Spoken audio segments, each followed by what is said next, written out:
Most of us cross bridges every day, but we rarely think what lies under it. Today we're going to be taking a look at the creepiest discoveries people found under bridges. Number 1 features possibly the strangest creature that you've ever seen, so make sure you stay tuned for that. With all that said and done, let's begin, shall we? The Freemont Troll.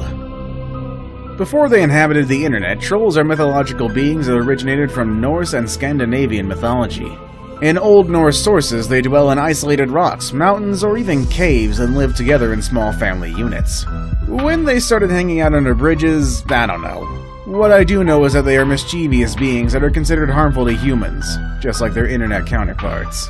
If you'd like to find one, just make a trip to the George Washington Memorial Bridge in Seattle, where one particularly huge troll lives. I say live, but rather built there. Commissioned by the local government who were trying to prevent drug addicts and junkies from using the underneath of the bridge as their personal party pad. In 1990, the Freemont Arts Council launched an art competition whose partial goal was to rehabilitate the area under the bridge, and the eventual winner was a sculpture called the Troll, which was sculpted by 4 local artists. Those artists are Steve Badanes, Will Martin, Donna Walter, and Ross Whitehead. This massive sculpture is 18 feet high and weighs more than 13,000 pounds, and is also made of steel rebar, wire, and concrete. Not really that shocking, especially to those who are aware of its existence, but to someone who isn't aware and just decided to take a stroll under the George Washington Memorial Bridge out of the blue one evening, seeing this monstrosity would definitely be enough to make that person's heart skip a beat or two. A 121-year-old time capsule. Construction workers from Morgan Sindel Construction Company were just doing their thing, replacing the Ruthven Road Bridge in the United Kingdom and having a grand old time of it when they discovered something 50% odd, 50% creepy, and maybe 100% historical, depending on who you ask. Buried deep inside part of the bridge was an extremely old time capsule. That is, if you can call it a time capsule. It might have just been a couple of bits of tap put in a box by someone and then burying it under the bridge is a bit of a joke. You see, time capsules usually contain a lot of items, often bearing some sort of historical significance. But this box contained none of the sort. Only an empty whiskey bottle and a folded up newspaper that dated the entire thing as going back to 1894. What is undoubtedly extraordinary, though, is the fact that the box was put there during a time when only horses and carriages were the only ones using the bridge. That also tells us how old the bridge is, thus the repairs. Somebody obviously thought that the finds hold some significance, so it was donated to the Highland Folk Museum. The Ghosts of Sensabaugh Tunnel. From things that were definitely found under bridges, we now go to some things that are probably there, maybe. Well, if you ask any believer in the paranormal, they're definitely there, making this place probably one of the most haunted places in the US. This place is called the Sensabaugh Tunnel, which is located in the back roads of Kingsport, Tennessee. It is named after a man whose life events are said to be the cause of the haunting. As the story goes, which I have to clarify is unconfirmed, a man named Ed Sensabaugh went crazy one night and decided to brutally murder his family and then himself inside the tunnel. Another story tells of a homeless man who allegedly drowned a baby in a nearby pool, which is now named Crybaby Pool. And there is yet another story of a woman whose car broke down inside the tunnel and was murdered by an unknown person when she exited the car to find help. Whatever the origin of the supernatural activity is, there are many people who attest to the strange happenings in the tunnel. Rumors of the tunnel's haunting started in the 1960s but continue up to today. The tales of its haunting, like any haunted place, vary depending on who's telling them. Legend has it that if you turn off your car's ignition while inside the tunnel, a series of ghostly happenings will occur. People have reported hearing a baby crying, seeing a man in the rearview mirror, seeing a figure sitting in the back seat, and finding a child's handprints on their car after leaving the tunnel. Today, Sensabaugh Tunnel is a common place for young thrill seekers to drive through, halting their engine to find out if any of the legends are true. A nuclear fallout shelter.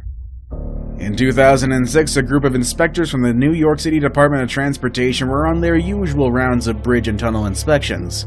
The rounds were usual except for one discovery that is both strange and kind of creepy. Somewhere deep in the Manhattan anchorage of the Brooklyn Bridge, they stumbled into what seemed to be a Cold War-era bunker or fallout shelter. It was a hidden room filled with blankets, water, a shock prevention drug called dextrin, and 350,000 crackers. Based on the dates stamped on the various supplies, which were 1957 and 1962, this hidden room under the bridge seemed to be from the Cold War era. The inventory of the bunker's cache followed a typical shopping list for emergency preparedness during the arms race of the 1950s and 60s. Barrels of potable water, first aid supplies and blankets, boxes of high-calorie survival crackers, and a healthy supply of the drug dextrin, which is used to prevent entry shock as stated before. The supplies were marked as coming from the Office of Civil Defense, the Cold War precursor to what eventually became FEMA. Since the DOT had no idea the stash was there, or why it would be there, explanations are really only guesses. And as with all the rooms and tunnels inside the anchorages of the bridge, the public isn't allowed inside. So the question of where exactly in the Manhattan side anchorage they found the room, the DOT is keeping that under wraps for security reasons. Native American remains. You know how most archaeological artifacts are found? Usually they are found accidentally when someone digs up a foundation for a building or some other type of structure before it is built. Then what usually happens is that construction is put on hold until a team of archaeologists scour the construction site for other artifacts. This is all before construction can resume. In this case, it's the other way around. Texas Department of Transportation engineers were doing routine maintenance on an undisclosed bridge when they saw bones sticking out of the ground. They immediately thought human bones, possibly related to a long cold case, so they called the police. As it turns out, the bones were actually what remains of an ancient Native American burial. Texas State University's Anthropology Center in San Marcos quickly took over the dig. The department's director, Daniel Westcott, says the Frio County remains appear to be that of a man who was buried at the location after his death. He said he was found resting on his back, partially on his left side and knees up, a common burial position at the time. An arrowhead was found next to the skeleton as well. They are estimating the bones to be around 1,000 years old. Possibly fearing a litany of curses related to disturbing Native American burial grounds, officials quickly got in contact with Native American tribes with possible connections to the area. They will wait for the tribe's go-ahead before exhuming the body completely. A 101-year-old hobo graffiti. Under a century-old bridge near the Los Angeles River, Phillips discovered what appeared to be grease pencil markings, a practically extinct type of American hieroglyphics called hobo graffiti. Hobo graffiti was a code that let travelers tell each other where they were headed and what conditions were like at this location. The pieces that Phillips found include stylized arrows, little hard things that pointed the direction a person was headed. She found messages from men with names like Oakland Red and Tucson Kid, dated back to August 13, 1914 and July 1, 1921. They were discovered by author and anthropologist Susan Phillips, who was doing research on her book, which was, funnily enough, not related to hobos in any way, shape, or form. She found them scribbled on the bridge crossing the Los Angeles River. The most notable graffiti is a signature A number 1. A number 1, or Leon Ray Livingston, was one of the most famous hobos of his time. He wrote 12 books on hobo life, for instance. Maybe he left his mark here, or maybe someone else was just using his traveling name, which did happen from time to time. Hobo graffiti, etched into stone or drawn with grease pencil, has mostly disappeared by now. The graffiti here was preserved after the Los Angeles River was lowered 25 feet, making the bridge more inaccessible both to people and the elements. Now it's time for the day's best pick. Today's pick is something you definitely want to find under a bridge, especially if you live near that bridge. A crocodile.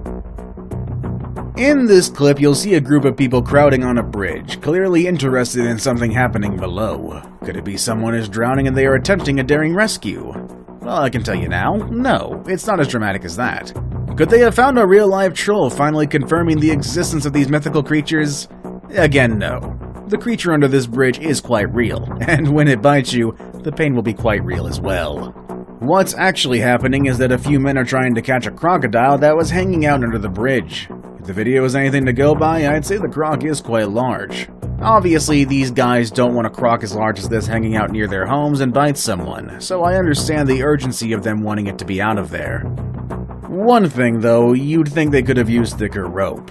Honestly, that rope looks like someone cut up a thin blanket into strips and tied it together.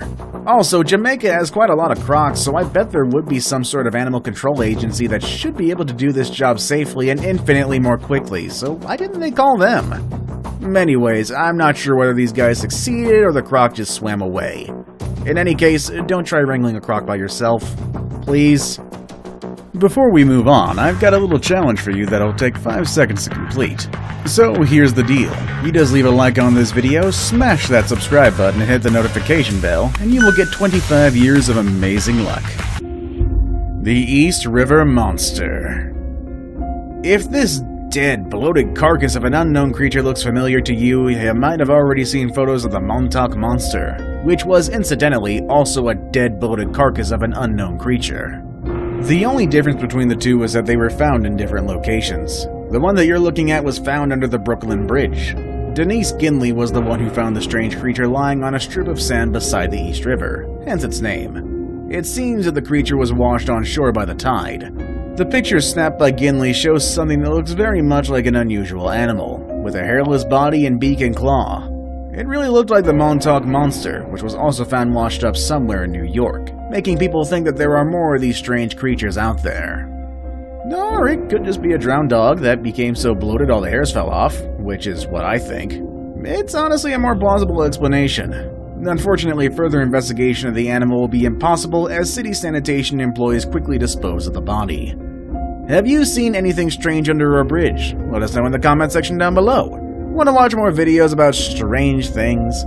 Click on any of the videos you see on your screen. As always, thanks for watching, and I'll see you all next time. Later, everybody.